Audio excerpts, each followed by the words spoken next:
right. Hello, everyone. Come on over. We're about to show a demo of the latest CNCF project, HolmesGPT, for AI troubleshooting cloud environments. So we're going to be looking at today HolmesGPT. It's an AI agent for spotting and fixing problems in the cloud before your customers notice. It connects your observability data to your cloud environment and other data sources. HolmesGPT is an open source project that was created by Robusta.dev, the company that I represent. We donated to the CNCF. It's been adopted and used by other companies like Microsoft. They built the AKS agent on top of this. Today we're going to be showing you two different cloud troubleshooting scenarios. And if we have time, we'll touch a little bit on benchmarks. I'm going to show you the pro version, which is our commercial offering. But everything I show you is the same in the open source version, just with the CLI. So the first scenario that I'm going to show is using HolmesGPT to investigate a spike in a pod CPU. So let's switch over to that. So I have here a discussion with the agent. I asked the agent a really easy, simple question. Show me a graph of pod CPU. So it went off. It pulled data from Prometheus. It showed me a graph. And I noticed that there's something really interesting over here in this graph. There's a little spike over here where suddenly the CPU spikes up. So I'm going to click on this, and I'm going to ask the agent to investigate exactly what happened at that spike. Why did the CPU suddenly spike over here? Now, when I ask a question like this, then what the agent does is it connects to all the different observability and cloud data sources, and it starts to first come up with an investigation plan. So it's coming up with a plan on what data it should fetch to investigate this problem. And then it's going to start fetching the observability data and running queries against, in this case, Prometheus, pulling that data and analyzing what happened. So you can see here the investigation plan. You can see that it is pulling data from Prometheus, pulling data from Kubernetes. It will pull data from AWS, from Datadog, from New Relic, from whatever sources you have connected, from any MCP server you connect. So it's pulling all of that observability data and sifting through millions of data points to really understand what happened over here. Why did the CPU spike over here? So we're almost up to an answer. It's just querying the final information. I can, of course, see the sources that the agent is querying, so I can see exactly what data is it pulling, what data sources is it using. All the answers that the agent gives are based on that observability data, grounded in the facts in your actual cluster, in your actual cloud environment.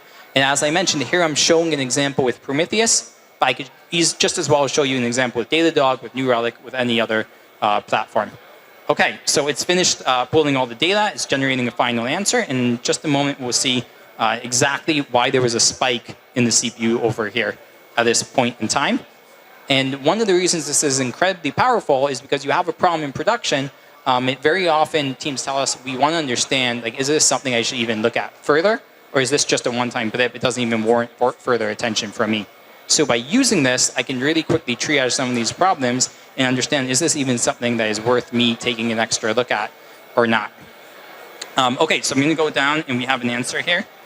And we can see, okay, here's the spike. And the spike was caused by Prometheus. It's a time series database. And at this point in time, it did compaction operations. And I can see the sources for that. So that pulled log data. And here's an exact timeline of what that pod was doing at this point in time based on the logs, based on other metric data, showing me all the sources. And at that point in time, this Prometheus, which is a time series database, did compaction, and that caused the spike in the CPU.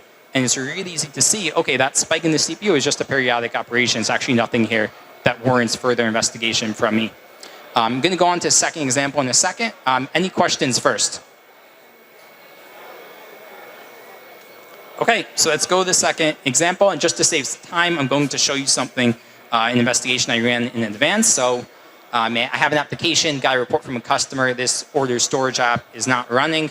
And asked HolmesGPT, okay, go and investigate. So all I know when I start this investigation is there's a Kubernetes pod had some problem. So it goes off, it pulls the data, and you can see it finds, okay, this pod is crashing because it can't connect to MySQL database. So this pod uses a MySQL database. It can't connect to that MySQL database that's running as an RDS database in AWS. Okay, but why can't it connect, of course, right? That just begs the question, why can't the pod connect? It pulls more information. Here's the RDS database, and then it finds that there's a security group. So security groups are like firewalls in AWS. There's a security group that is missing ingress rules. So because there are no ingress rules, the pod actually doesn't have permissions. The firewall is blocking this pod from communicating with that RDS database. And then pulls in the change data as well to understand exactly when that change happened. Based on the CloudTrail audit log in AWS, we can say that this change was actually made by someone on my team at such and such point in time. And they accidentally removed the access there to that RDS database by changing one of the security groups.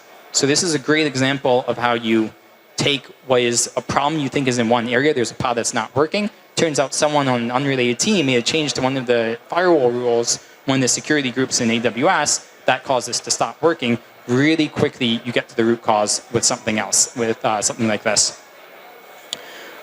So the other ways that you can use this is I can interact with this from Slack. I can interact with this in Microsoft Teams. I can connect existing alerts, so I could send over alerts from Prometheus, from New Relic, from Datadog, send my cloud alerts, open up an alert, and then it will start an investigation right on an existing alert. So you can take any alert, run the investigation automatically, get remediation suggestions. Very soon we're rolling out the ability to click to execute remediation that it suggests with user approval. And there are a ton of other capabilities. We're not going to be able to show that all today. I want to touch on one other thing, which is when you're building an agent like this, how do you actually go off and test this? Like I said at the beginning, I'm showing you here like our pro version of this, but the core engine is an open source project that we built. We donated to CNCF. It's now used by Microsoft for their AI agent, for AKS. It's used by a ton of other companies that built technology on top of this. And one thing that's incredibly important to us is to make sure it's reliable. And that's an incredibly huge challenge when you build an AI agent like this. So together with Microsoft, we built the world's largest sandbox environment for AI agents, for DevOps and SRE agents. And we essentially built around 100 to 200 different scenarios where we deliberately break something in a cloud environment. So I'm going to share with you results from something like that. So here are the benchmarks. And what we essentially do is we have these hundreds of scenarios where we deliberately create a problem in the cloud environment. So we create a problem on AWS, we create a problem in the Kubernetes environment, we create a problem and make sure there are metrics for that problem in Datadog. We break things in many different interesting ways. We have hundreds of scenarios like this, around 100 to 200 scenarios at the last count.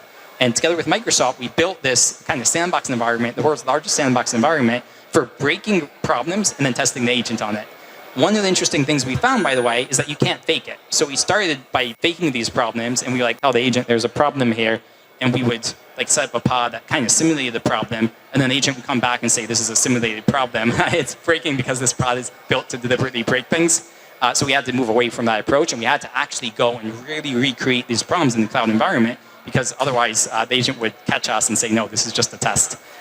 So we have all these scenarios where we break things deliberately, and then we throw the agent at them, and then we compare the performance between different versions. Every time we roll out a new version, we make sure that we're improving the performance, make sure that we're improving the speed, not making that worse. And then we can also do comparisons on different models. So if we look, for example, at the benchmark results, then here's an accuracy comparison. And we're comparing here DeepSeek 3.1. We found that DeepSeek is the best self-hosted open source model today for these type of scenarios. We tested GPT-5, GPT 5.1, Haiku 4.5, and Sonnet. And we see that Sonnet consistently does the best on our benchmark. Then we can also take this and we can look at this from a cost perspective, which model costs the most. So Sonnet is actually the most expensive model as well, but it's worth the results. And then we can also look at latency. So on average, it takes Sonnet 41 seconds to solve a problem, whereas it takes GPT-5 127 seconds. So if anyone is interested, like I mentioned, this is available in 2 different formats. There's a CNCF open source project, HolmesGPT.dev, that runs as a command line interface, a CLI. And then we have our pro offering, which also has an extensive free tier, where this is wrapped up in a user interface that makes it easier to go and troubleshoot. If you use AKS, you may have already used this without knowing it, because it's what powers the Microsoft's AKS agent. And we have a booth right over here, Robusta.dev. So if you are interested, please come by. 10 minutes, you can't troubleshoot everything, but if you come by the booth, we can show you more information, like the Slack integration, Teams integration, Datadog, Dynatrace, Prometheus, lots of other stuff. So thank you very much, and look forward to seeing you at the booth, where we also have the Chief YAML Officer t-shirts if anyone wants. Thank you all. Have a fantastic day.